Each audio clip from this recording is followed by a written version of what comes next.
सिख समुदाय 80% वोट नहीं देता है और दलित समाज भी 80% को वोट नहीं देता है। तो इन लोगों के प्रति इनका षड्यंत्र है, कभी सीए के बहाने से, कभी जो कि आरक्षण के बहाने से, कभी निजीकरण के बहाने से, आज किसान बिल के बहाने से केवल ये अपनी वोटों को इकट्ठी कर रहे हैं, हिंदू मुसलमान में दरार डाल रहे हैं और उन लोगों को ये अलग कर रहे हैं जो इनको वोट नहीं देते। उनके खिलाफ में एक मुहिम इन्होंने छेड़ी रखी है।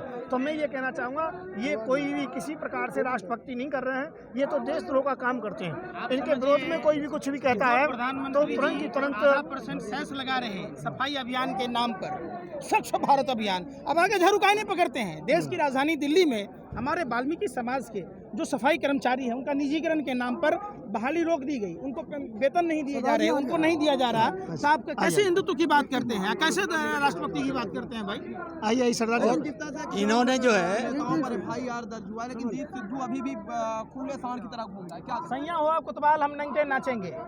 जब दीप सिद्धू सरकार का ही आदमी है, सरकार ने इस घटना को कराई, दिल्ली दंगे में क्या FIR दर्ज हुई कपिल मिश्रा पर, अनुराग ठाकुर पर, परवेश साहिब सिंह वर्मा पर? तो आपको लगता क्या है कि लाल किले का जो बदनामी किया गया भाजपा RSS के द्वारा, दीप सिद्धू के द्वारा, तो क्या दीप सिद्धू सरकारी जमाई है तो सरकार के लोग अपने जमाई पर क्या कार्रवाई करेंगे? क्यों नहीं अब तक गिरफ्तारी हुई? क्या सैटेलाइट नहीं बता रहा कि दीप सिद्धू कब काफिले के साथ आया? सवाल उठता है ना। आप देखिए ना कि देश में जितने भी षड्यंत्र हुए सब में भाजपा RSS के लोग हैं। यानी कहीं ना कहीं जांच का विषय है। जांच का, इस पर कार्रवाई का सवाल है कि भाजपा RSS के लोगों ने जो 52 साल तक तिरंगा का अपमान किया, एक बार फिर साबित कर दिया कि वो वही सांप के बच्चे हैं जिन्होंने 52 साल पहले अपने कार्यालयों पर झंडे नहीं इन्होंने आज भारतीय जनता पार्टी के तमाम कार्यकर्ता शीशगंज गुरुद्वारे के बाहर प्रोटेस्ट कर रहे हैं, तो क्या उसको आप कैसे देखते हैं? इनका तो काम ही खिलाफत करना है। ये तो शुरू से ही बंटवारा बांटते आए हम सबको, हिंदू सिख मुस्लिम सबको ये बांटना चाहते हैं। ये देश का माहौल ऐसा करना चाहते हैं कि जिसमें एक दूसरे को मतलब मार काट वाला कोई सामने, जैसे हम बैठे हैं, इनको ये बर्दाश्त नहीं है। इनको ये लंगर लग रहे हैं या इतनी संगत आ रही है, सब आ रहा है, हमारे लिए सारे एक है, लेकिन ये नफरत फैलाने के चक्कर में रहते हैं। हम टिकैत जी का धन्यवाद करते हैं। रात को तो उन्होंने बिल्कुल अपना आंदोलन खत्म करवा दिया था, गवर्नमेंट ने पूरी फोर्स उनके ऊपर पूरा मतलब बिल्कुल पूरा जैसे जोर दिखाते हैं। उनके आंसुओं ने ऐसा सैलाब ला दिया पूरे हिंदुस्तान में। देखो ये जन समूह देखो, पूरे उनके आंसू का वो देखो ना, कितना रोब है। मतलब उनका वो देखो, मोदी ढोंगी है, वो रोता रहेगा, चीखता रहे, उसका कोई एक भी आंसू मतलब आने वाला है कोई? ये दिल से आए सारे, ये लड़ने मरने वाले हैं कि मार दो, गोली मार दो, लेकिन आए ना, ये कानून वापिस, तीनों कानून वापिस करा के ही जाएंगे। ये असली देशभक्त है। ये कल जो शाम भाजपा के गाजियाबाद के प्रतिनिधि 200 आदमियों को लाके यहाँ किसानों को मरवाने के लिए, और पुलिस उधर खड़ी थी, उनका धन्यवाद कर रहे हैं कि उन्होंने हमें दोबारा जोड़ दिया। तो उकसा रहे थे पुलिस को कि लठ बजाओ हम। हाँ, वो तो हमारे आदमियों ने, हमारे वालियों ने पहचान लिए नहीं। तब टिकैत साहब ने कहा, अब जब तक ये तीनों कानून वापस नहीं होंगे, MSP पे कानून नहीं बनेगा, चाहे मुझे आत्महत्या करनी पड़े, चाहे कुछ पड़े, मैं धरना जो का तो जारी रखेंगे। और उनके आन पर आज 1.5-2 लाख आदमी जो है गवर्नमेंट कॉलेज में मुजफ्फरनगर, नरेश टिकैत और जयंत चौधरी की अगुवाई में चल रहा है सारा लाइव कास्ट। और कल अब है चौटाला जी 12 बजे यहाँ आएंगे लाखों आदमी को लेके। और ये डिवाइड एंड रूल करना चाह रहे थे। जो लाल किले पे घटना हुई है उसकी सुप्रीम कोर्ट से जांच करा ले, वहाँ पे भी भाजपा ने कराया। और कल शाम यहाँ भी भाजपा के प्रतिनिधि थे, वो सबको पता लग गया। और अब ये पूरा देश जो इन्होंने भंडारण का इन्हें ठेका दे दिया जमाखोरी का, वो पूरा देश समझ गया कि उससे कितना नुकसान होगा। हमारे से 10 रुपए किलो में खरीद के और भंडार करके जमाखोरी करके आप सब पूरी जनता को 100 रुपए किलो में बेचेंगे। ये हम किसान होने नहीं देंगे, बिल्कुल नहीं होने देंगे। जिस तरह कल सिंधु बॉर्डर पर कल जो है वहाँ के गांव के लोगों ने कहा है कि ये खाली करवाने की कोशिश की है, क्या ऐसा यहाँ भी आप देख रहे हैं? अब वहाँ भी अब भी पथराव हो रहा है, वो आंदोलनकारी बैठे हैं, वो पत्थर मार रहे हैं अभी भी। पुलिस मुक्त बिल्कुल बीजेपी के वर्कर, पुलिस हाथ नहीं चला रही बिल्कुल, उनका मतलब मार्केट करिए। तो मीडिया तो ये दिखा रही थी कि कभी भी खाली हो सकता है। हाँ, रात को ये जो है उन मीडिया की नहीं, ये आप जैसे मीडिया होगा जो पूरी रात यहाँ रहे और पूरा YouTube पे चलता रहा। पूरे देश का किसान, आपका धन्यवाद, आपके चैनलों का धन्यवाद है और आपने ये करा है। और गोदी मीडिया सर एक जो लाल किले पे बीजेपी ने करवाया जी, ये बीजेपी का इतिहास रहा। कैसे संसद के अंदर गौ हत्या के परिण आदमियों ने कभी घुसपैठ करी थी, वहाँ गोली चली थी। उसके बाद इन्होंने राजस्थान हाई कोर्ट पे झंडा फहराया था। ये चीजें कोई भूली हुई नहीं है। आप भी कुछ कहना चाहेंगे? इधर आओ, इधर। हाँ, क्या कहना चाहेंगे आप? मैं ये कहना चाहूंगी, आप अच्छी तरीका से बता दूं, आप देख रहे हैं 9 तारीख से लेके और 27 तारीख तक बरकरार रही हूँ मैं यहाँ पे। 26 तारीख को जब जो ट्रैक्टर जो परेड भई गई उसमें मैं भी शामिल थी। ट्रैक्टर में अगारे थी, कोई ऐसी हमारे किसान भाइयों की तरफ से कोई ऐसी संदेह वाली बात नहीं हुई। शांतिपूर्वक धरना चल रहा। ये जो वहाँ झंडा फहराया गया लाल किले पे, वो आरएसएस और भाजपा का कार्यकर्ता सनी देओल और हेमा मालिनी, धर्मेंद्र, अमित शाह, जो दीप सिंधु है, मोदी जी के संग में फोटो है वहाँ के, वो आरएसएस का भाजपा का कार्यकर्ता है। आप कह रही हम ट्रैक्टर रैली में थे, साथ में थे। मीडिया में जो हमने देखा है वो ये आ रहा था कि किसानों की तरफ से पथराव किया गया। अरे भैया, आपने वो क्या मीडिया देखा? की तरफ से आ रहा, मीडिया गोदी मीडिया कर। मैं आपके चैनल के माध्यम से बोलना चाह रही हूँ, जो शाम को मैंने यहाँ हरकत देखी, जो रूह का लियाकत थी एबीपी की, वो दिखा रही। ठीक है जी, भड़काऊ भाषण दे रहे हैं, डंडा लेके आओ, झंडा लेके आओ, अभी थोड़ी देर में प्रशासन खाली करवा देगा, जबरदस्ती खाली करवा देगा। भाई ये तो तानाशाही सरकार हो गई, ये तो अंग्रेजों से भी बदतर सरकार हो गई। इतने जुल्मधारी किसानों पे।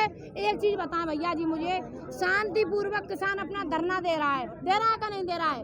किसान को जो लुंजा, लफंगा, डकैत, ये कौन कौन सी धारा में तब्दील कर रहे हैं? मैं यहाँ पे कहाँ दिखाई दे रही हूँ वो बताओ। मेरे घर पे सुबह चौकी वाले पहुंचे, मैं ससुराल में थी, जब मेरे हस्बैंड ने कही कि 20 लाख का तेरे नाम से नोटिस आएगा और या तू अपनी बीवी को रोक ले गाजीपुर से। भाई मैं किसान हूँ, थोड़ा सही 3 बीघा जमीन है मेरे हस्बैंड के नाम, क्यों ना जाऊँ मैं गाजीपुर? बताओ, जवाब दो। 20 लाख का नोटिस सरकार ने भेजा है, क्या आपकी कैसे देखते हैं? हद करके पटक दी बाबा की सरकार ने, बाबा की पुलिस ने।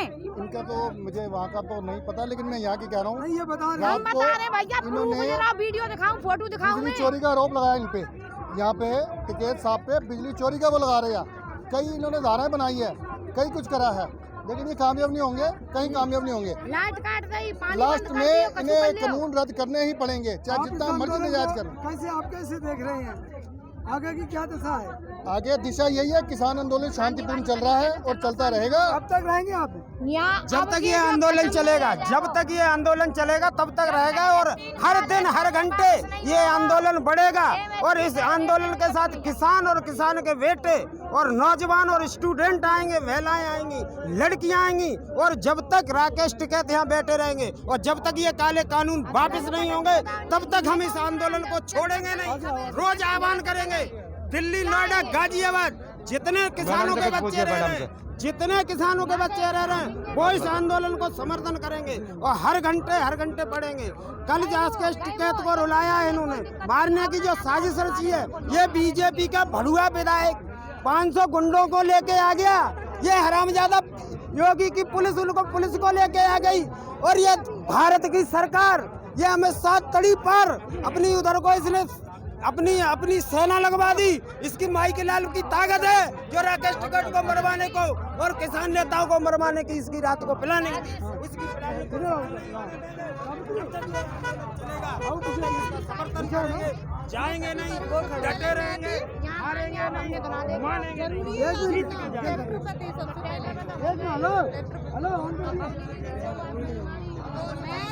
आज फिर भी महिलाएं बहुत बड़ी तादाद में यहाँ पर आंदोलन में देखने को मिल रही हैं। क्या आप लोग फिर क्यों आ गए जब गए थे? हम गए नहीं थे।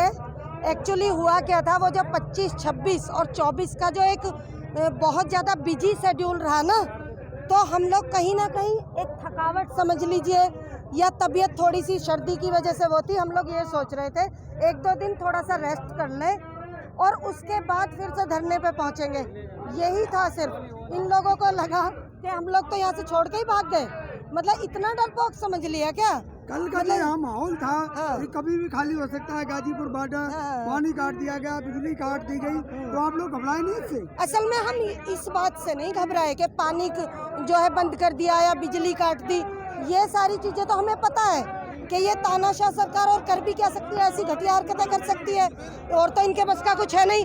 हम प्रॉब्लम हमें इस बात से हुई, वो जो बीजेपी के विधायकों के साथ जो वो गुंडे आए थे और उन्होंने हमारे जो बुजुर्ग जो थे ना, उन पे हाथ उठाने की और उन्हें गाली गलौज करने की कोशिश की। इस बात से जो हमारे सम्मान को जो ठेस पहुंचा, हम लोगों ने जो टिकैत भाई के आंख में जो आंसू आए इस वजह से, उस सम्मान को बचाने के लिए हम लोग रात ही वहीं से चल दिए थे। हम लोगों ने चूंकि आने की कोशिश की रात में ही, लेकिन हमारे किसान भाइयों ने हमसे फ़ोन पे ये कहा था कि बहन जी सुबह आना, भाई आ रहे हैं बहुत सारे गाँव से, लेकिन आप लोग रात में मत आओ, सुबह आना। इस वजह से हम रात में नहीं आए, हम सुबह आए। कल टिकैत साहब मैं भी यहीं पे था कवरेज में, टिकैत साहब बात करते करते इमोशनल हो गए, लेकिन मीडिया कह रही कि ये तो सब टिकैत साहब का एक दिखावा है। दिखावा जब पता चलेगा उस मीडिया को, उस गोदी मीडिया, उस बिकाऊ मीडिया को, जब उनके अपने बुजुर्गों के साथ इतनी घटिया हरकत कोई करेगा ना, तब उन्हें समझ में आएगा। अरे किसी गुंडे की, एक तुच्छ से गुंडों की ये हिम्मत कि हमारे बुजुर्गों को आके यहाँ गाली दे और मारे, इतनी हिम्मत हो गई क्या हमारे जीते जी? अरे कहीं ना कहीं हम तो जो ये कहते हैं ना, हमारे सामने आने की हिम्मत करो ना, फिर दिखाते हैं उन्हें कितनी हिम्मत है किसान में। किसान भोला भाला हो सकता